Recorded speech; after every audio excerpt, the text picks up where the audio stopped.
He found a strange wishing machine at the amusement park. It wasn't plugged in, yet it still worked, and for just 25 cents, it claimed it could grant any wish. He kept thinking about how he could have ridden the roller coaster with the girl he liked, but the staff stopped him at the gate because he wasn't tall enough. So Josh dropped a coin into the machine and made his wish. I wish I were big.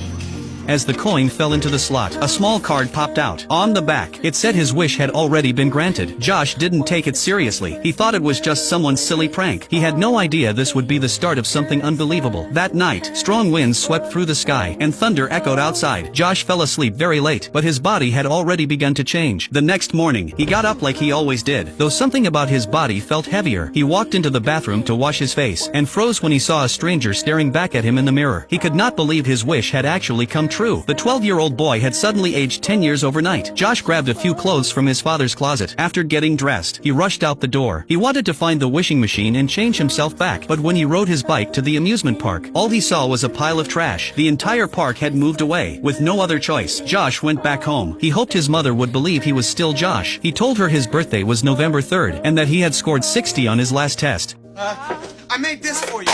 Hearing a stranger talk about her son in such detail, his mother thought he had kidnapped Josh. She screamed and forced him out of the house. Shocked and terrified, Josh ran away. He went to school and found Billy, his best friend, but Billy didn't believe him either. So Josh started singing the song only the two of them knew. The space goes down, down, baby, down, down the roller coaster. Shimmy, shimmy, go, rock, shimmy, shimmy, rock. I'm in it, I said it, I stole my mama's credit. I'm cool, I'm hot, suck you in the stomach 3 more times. That finally convinced Billy. Josh begged him for help because he had nowhere to go. Billy brought some of his father's clothes and met Josh near an old pipe tunnel. He suggested that Josh explore the city. Maybe he could find the wishing machine again and turn back into a kid. They went to the bus station together. Billy gave Josh all his allowance. By evening, they reached the busy city. Billy took him to a rundown motel and told him to stay there for the night. Billy had to get home before 10. He promised to come back in the morning. See you in the morning. After Billy left, Josh locked the door as tightly as he could. It was his first night away from home. The arguing next door frightened him. Everything around him felt unfamiliar. Inside, he was still a 12-year-old kid. Josh covered his ears with a pillow, curled up on the bed, and cried for his mom. The next morning, Billy skipped school to find him. They searched everywhere for the wishing machine, but found nothing. Someone told them to contact the Consumer Affairs Office. They might know who owned the amusement park. The staff asked them to fill out a form. They would get a response in 6 weeks. Josh felt hopeless. He didn't know how to get through such a long wait. Billy started looking for jobs in the newspaper for him. If he was stuck as an adult, he might as well experience adult life. They decided to apply at a toy company. Josh wrote on his resume that he had graduated from the University of Washington and had 4 years of experience in the toy industry. The interviewer said his sister had graduated from the same school. He liked Josh right away and hired him on the spot. Josh was given an office job. He entered customer information into the computer. On his first day, he was full of energy, but a coworker told him to slow down. The work was simple and boring. If the boss saw them finishing too fast, he might think they didn't need that many employees, and Josh could lose his job. After work, Josh stayed in the motel and watched TV. The neighbors' arguments no longer scared him. A month passed quickly. Josh received his first paycheck. It was only $187, but to a 12-year-old, it felt like a fortune. He and Billy cashed it at the bank and bought a pile of snacks to celebrate at the motel. For the first time, Josh felt the joy of being an adult. He finally understood why adults didn't complain about food. They simply bought whatever they wanted. On the weekend, Josh visited the company's toy showroom.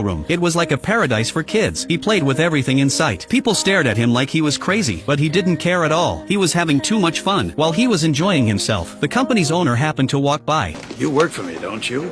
Yes. The owner said he came every weekend to see how kids reacted to the toys. He wanted real feedback he couldn't get from reports. As they walked, the owner asked Josh what he thought of the toys. Josh, being 12 inside, knew every toy by heart. He talked nonstop about the flaws he had noticed. The owner found his insights valuable. They reached the giant floor piano. Josh stepped onto it and started playing with his feet. The owner joined him. A crowd gathered to watch. When they finished their song, people applauded loudly. The owner was impressed. He thought Josh had real talent and that an office desk job would waste it. He promoted him to vice president of product development. Josh's job was to test new toys and give ideas for improvements. He got his own office and even a secretary who brought him drinks. Josh felt like he had reached the peak of his life, but the company's creative director was furious. He felt Josh's promotion threatened his position. During a product meeting, the director challenged Josh. He presented a long list of market data and asked for Josh's opinion. Josh, however, was too busy playing with a new toy. He didn't understand any of the numbers, so he spoke from a child's perspective. It turns from a building into a robot, right? Precisely. Well, what's fun about that?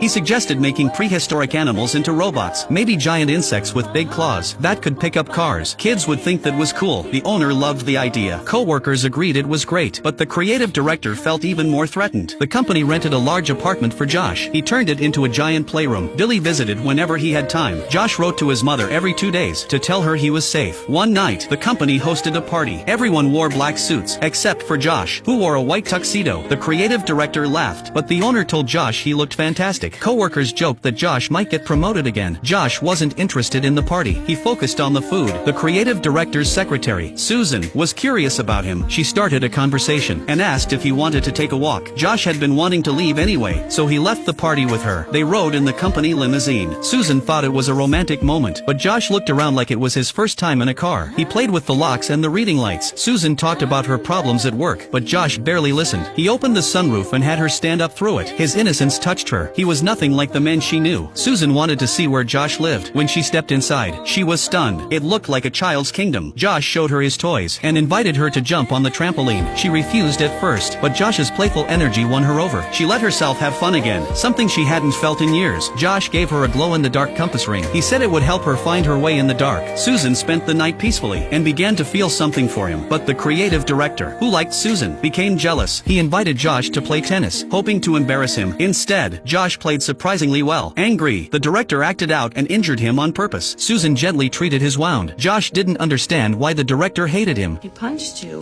because he's scared of you. Well, you work just as hard as he does. You're not like that. Her kindness stirred something inside Josh. He fell for this woman who was 10 years older. Susan told him she loved him too. They started dating often. Josh took her to different amusement parks. They rode roller coasters and Ferris wheels. They danced to gentle music. Their relationship grew deeper. Susan even brought him home to meet her family. Josh helped her nephew with homework. Her mother liked him. Their feelings continued to grow. Then one day, Billy received a letter from Consumer Affairs. They finally had information about the wishing machine. He rushed to tell Josh, but Josh was busy working and motioned for him to wait. Billy hung up angrily. He reminded Josh that this was only temporary. Then he stormed off. Billy's words woke Josh up. He knew it was time to go home. He visited his old school. Students were taking their graduation photos. He watched kids playing on the street. He knew this was the life he belonged to. He shouldn't skip 10 years of growing up. Josh went to Susan and tried to tell her the truth. Susan, I'm not what you think I am. What do you mean? I miss my family, Susan, and I want to go home. Oh my God, you're married! No. Josh hurried to explain he wasn't married. He told her about how the wishing machine had turned him into an adult. But Susan was still too angry to listen. She kicked Josh out of her place. The next day, Billy found Josh again. He told him that the wishing machine was at Seapoint Park. This time, he left the choice to Josh. He could stay and enjoy his life as a vice president, or he could return to being a kid. Josh started to hesitate. After Billy left, Josh went to the meeting room to present a new product. It was an electronic storybook that allowed kids to choose their own storyline. The president could not understand what made this book special. Seeing this, Susan stepped in to help. She explained that the key feature was letting kids decide how the story ends. The idea impressed the president. At that moment, Josh realized his own life needed to get back on track. He made an excuse and left the building. Billy was waiting downstairs. The moment he saw Josh walk out, he knew Josh had made his decision. Susan ran out and heard Billy calling Josh. She asked Billy where Josh had gone. Billy told her about the wishing machine and explained everything. Meanwhile, Josh took a cab to Seapoint Park. He found the mysterious machine again. He pulled out the power cord, and the machine suddenly started up. Then he dropped in a quarter. But right then, something happened. Something he never expected. And it was enough to change his life forever. If you want to know what happens next, make sure to follow me. I will bring you the next part of the story very soon.